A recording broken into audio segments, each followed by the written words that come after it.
Good. Doing great. So, good. Where do you want to start? Well, how are you doing? I mean, obviously the guys have been seeming to rally with the ball, doing a lot with containment, I guess. Yeah. How you guys have been playing versus the quarterback that you get to go against this week? How comparative to keep that role? Yeah, sure. Certainly he presents a unique challenge. As every quarterback does. Every quarterback is their own individual, and every week we go in with an individualized pass rush plan for that quarterback.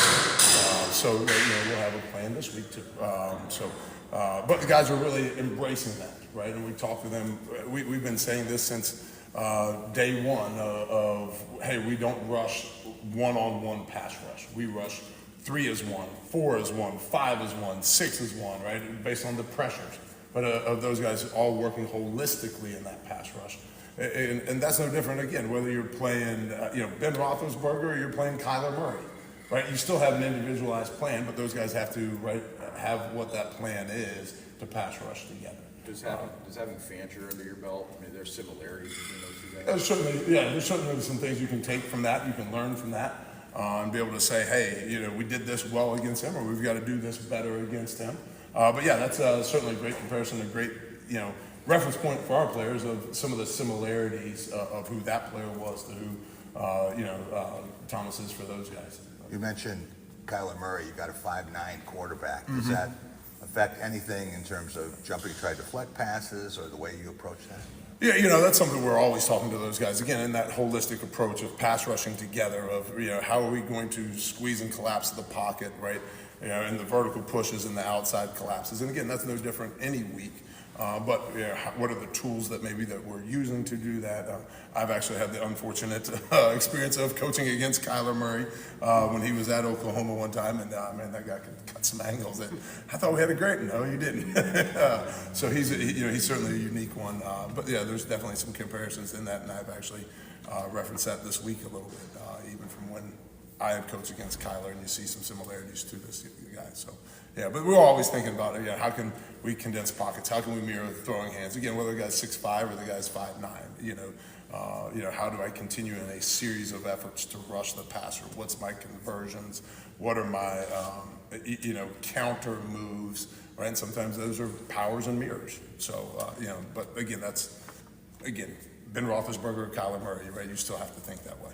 Joe came in, his priorities were to stop the run, create turnovers, eliminate explosive plays. You guys seem to have done that pretty well in these first few games. Are you surprised at how quickly kind of this defense has kind of, gravitated towards, achieving some of those pillars, I guess?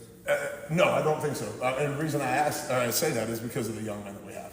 We've got good young men. They've been eager. They've been bought on since day one that we arrived on campus, and laying out that philosophy. That's part of our, right? We have an identity of what we want people to say when they watch our film. Man, those guys play really, really hard, right? They play with great technique, right? And they are tough. They are physical, right? And then they do all that with, again, an extreme level of detail, right? So it's kind of a defensive identity, but then there is that philosophy that you reference of stopping the run, create takeaways, and eliminate explosive plays, right? So, and that's going to carry over again every week, right? Whether you're playing a 4-open Tennessee, right? Hey, you still have to stop the run. How are we going to stop the run, right? Even against those 4 opens, wide split Tennessees, right? Or the school down the road, and they get in 13 personnel, and they're going to get big bodies and tight ends. You still have to stop the run, all right? And then we've got to go find a way to take possessions away. Whether it's Tennessee that wants 16 possessions a game, or Boston College that wants to play with 9 possessions a game. We have to create some takeaways to take those possessions away, right? And then you got to make people earn, right? Eliminating those explosive plays, make people earn and drive the field, right? And how do you do that? With, right, the technique, with the toughness, with that detail, with that effort, right? You make people continually earn that the effort. Okay, guy misses a play, misses a tackle. Well, there's 9 other guys swarming to the ball to, erase that mistake. And that plan is going to hold true. Again, how do we implement it week to week? Sure, right? That's unique to those opponents. But that holistic philosophy, how are we trying to apply that? That never changes for us. It seems like the baseline to that, though, is rallying to the ball. 100%. You guys seem to do that particularly well. 100%. It's one of the things we practice every day, right? Even how we go through practice, we have in certain periods, a way that we're going to make them do it. I used to work for a guy, right? Players do what you make them do. They do not do what you do not make them do, you know? And so, all right, what do we have to do to make them swarm? And again, it goes back to we've got good young men that have been bought into that, and there's been no pushback from those guys whatsoever since day one. Is there any better compliment than having another coach saying that this is a really physical team that they have to prepare for? That's exactly what we want people to say. Yeah, that's exactly right. Again, it goes back, we talk about that identity being the effort, and we have a unique word we describe that as, right, within the program, but that effort, that toughness, that technique, that detail, that's the identity we want to pop off the film when other people watch it. Like, man, those guys play really, really hard. They play really, really tough, right? And they play with phenomenal technique. Sorry. No, you're good. No. No. Through 3 games, is there anybody, I don't think surprised maybe the right word, but who's really stood out as far as, your position on the rush end and bring it to the game? Yeah, no, I wouldn't say there's been any surprises. Chris has played the way we anticipated him playing. We reference him a bunch. It's just his process, his professionalism, has a great approach to his work. And that's in his film study on his own. That's in his film study in our meeting room. That's in his practice habits, that he has just been bought in. And that, again, goes back to, right, if you can play with great technique and you can play with great detail and you can do it playing really hard and really physical, guess what? You're probably going to be in a good position to make some plays. And every once in a while, you're in a position to make plays that aren't your play to make. And we see Chris, doing that. But when you look at Anthony Jones and what he has done, right, and then again some of those other guys that are continuing to progress and get back in the mix, and we're expecting them to get back in the mix here pretty soon. You see them just continually be a guy on the rise. That Mike Tomlin quote that was floating around, I literally just talked to the guys about that as we broke practice today. That quote that was going around from last year: continue to be a person on the rise. And that's what, the challenge for, yes, the rush ins, the specialists, the defensive unit, the team, continue to be a guy on the rise, be a team on the rise. And if we can do that, right, we're going to continue to see this thing moving forward and upward. Physicality has been a word we've heard a lot this week on both sides. For sure. How are you challenging your room and your guys specifically just about what they're going to face? I think this is going to be the best tight end room that we have played against. Their tight ends are physical. They want to block at the point of attack. They've got good pad level. They do a good job driving their feet through contact and continue that, again, that series of efforts that we talk about. You see that to show up for them. And then you see the same thing from their offensive tackles. So it is going to be a physical game. When you look at how we play offensively, how they play offensively, it's not going to be one of those 16 possession games for each side, right? It's going to be 8-9 possessions. You get a sense throughout the defense that they were like, hey, we're physical too, like let's go shut. Yeah, that's absolutely. Like, hey, this one's going to be won down there in the trenches. And the team that controls it both sides of the ball the best, you're going to put yourself in the best position, whatever time, 11:30, midnight, out there in Boston when this thing rings up. You're going to be the team celebrating in your locker room. Obviously, you saw Jones last year at IU. What ways has he grown since he's come into the program? Yeah, I think he's in a situation where he can really focus on some fundamental technique things. He was doing multiple things for us, which is a compliment to his skill set, but also still as a somewhat young player to now focus in on, like, these are my jobs, these are my roles, these are my, again, playing with that technique, playing with that detail, right? Take maybe a little bit off of his plate so now he can go focus and playing with technique, detail at that. And we're still challenging him to do that.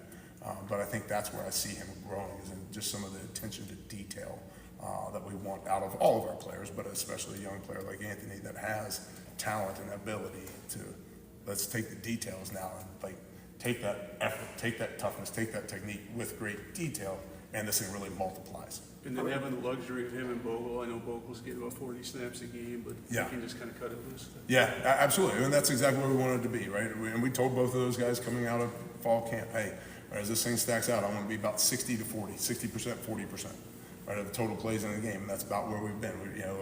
I think the first play, the first game against FAU, I came out of it saying I wanted Anthony a little more and Chris a little less. I think they were like 46 and 26 plays. I wanted to get about 6 and right off and 6 more, which would put them 40 and 32ish. But that's about where I want to be with those guys, right? Is in that 40 to 30 range for each of them. You guys had some success early on this season, and looking ahead at, I know it's one game at a time, but you guys have a doozy of a stretch of the Sure. schedule.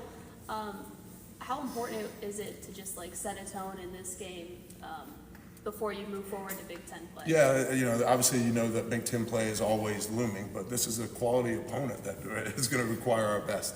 And again, to be that person on the rise, well, how do you have to do it? You got to approach this one like it's the biggest one, because it is the biggest one, because it's the next one. And we'll attack this one, go attempt to be our best this week, take that information, learn from it, respond, go grow, whatever we need to do. We talk to those guys all the time on Sundays. Sundays just grow and improve, right? Whatever the results were, let's grow and improve, right? And we'll try to have that approach to them. Again, win or loss, that same approach. Okay, what do we need to get better at? What do we need to fix? What did we do well? Right, we did this well. Let's continue to stack on that, right? And that's how we get ready for those next ones coming up, is go attack this one with all we have.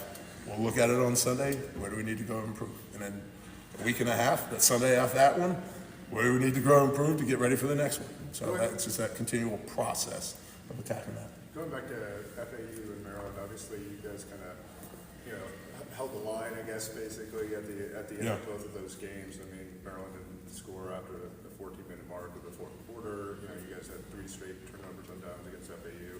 I mean, how much is it, this defense was seeing is believing, I mean, to see what they were able to do in those kind of critical moments and experience. Yeah, Coach said this to the team a couple weeks ago, Coach Smith did, and I've said this for the longest time as well. Confidence comes from demonstrated performance, right? You want to gain confidence, right? Real confidence comes from demonstrated performance, right? Well, where does that begin? Yeah, it begins in the games. No, it begins in your preparation. What are you doing in your preparation, right, to get the confidence you need to go perform, right? That preparation is what creates that belief, that confidence. And I think our guys have done a great job in the preparation process to put them in position at the end of the games that we're going to go find a way to get it done. And they have a great belief in that, but again, it goes back to the preparation. What does it say when you have a team that's confident? They don't have the distraction of a loss going into one of the better opponents. Does it help when that confidence level is high right now because they've seen success so far? Yeah, I think it helps, but you always still want them to continue to stay humble, which goes back to the Sunday question. What do we need to do to get better? What do we need to improve? So we continue to push forward, continue to grow. So you know that there's never a point where you have arrived.